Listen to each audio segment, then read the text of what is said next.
You know something, liaison, they're heavy liberal pollsters. Last week, another poll came out that we were 45%. They were down 30. I had another poll. We're at 45. They're at 20%. You know, polls are for dogs. And the only poll that counts is on Election Day. Ontario Premier Doug Ford there weighing in on the utility of public opinion polls. I'm sure the pollsters would take a different view.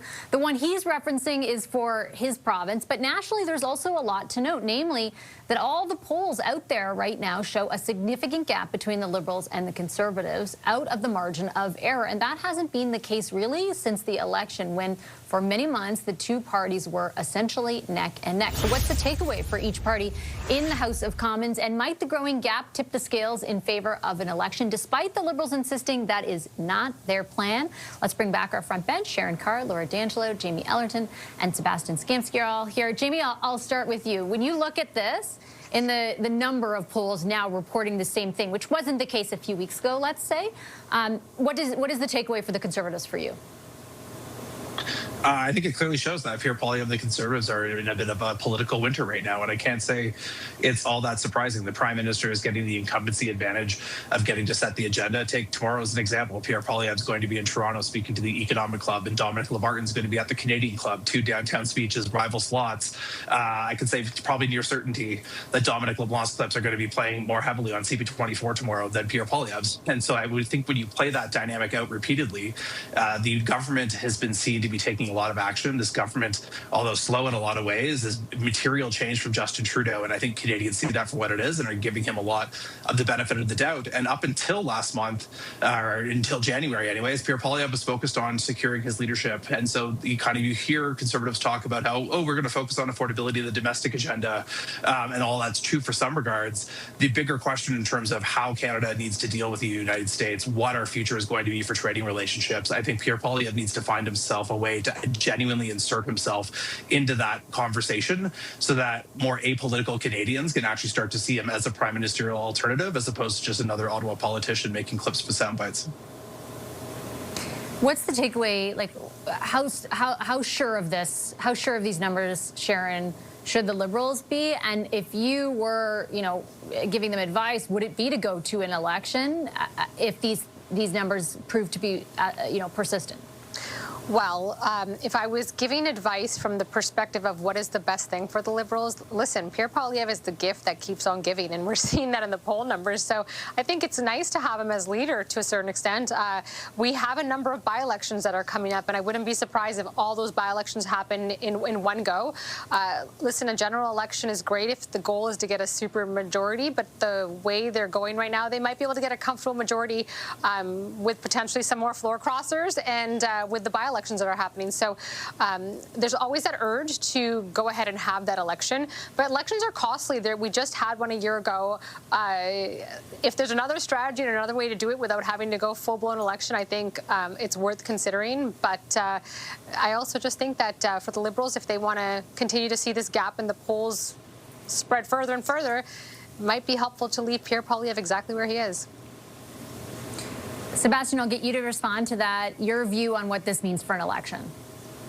Well, just to counter what Sharon said, I don't think Liberals have ever been contained by the cost of anything when it comes to advancing their political objectives. I think Mr. Poilievre has been very successful, again, in championing the leadership of our party and championing really the plight of the people in Canada that do not see themselves reflected in Prime Minister Carney and his policy, kind of prime policy agenda. This is yet again a man who is flying off to India and to a number of other countries for the umpteenth time. It seems to be spending more time outside of Canada than he is in our country. And I think, setting aside the great rewards points that he's earning, I think it's important to note that Canadians don't see themselves reflected in that. They are struggling to get by and really just live. To them, things like President Trump and an international or New World Order, as Prime Minister Carney has articulated, are a bit further down on the agenda. So the Liberals are going to be keen to bring that to the front of the attention of Canadians. But I think as time goes on and as things get worse, those things will fall slightly more by the wayside, and things like the economy and domestic issues will prove more important to the electorate. It's interesting in that vein to note what Nick was telling us just a few minutes ago, Laura, which is, there has been a correlation between issues where they place on sort of the ranking of what matters to Canadians and then the party that ends up doing well because of one thing or the other. And as Sebastian points out, largely when it's cost of living that's dominating concerns, it's the Conservatives.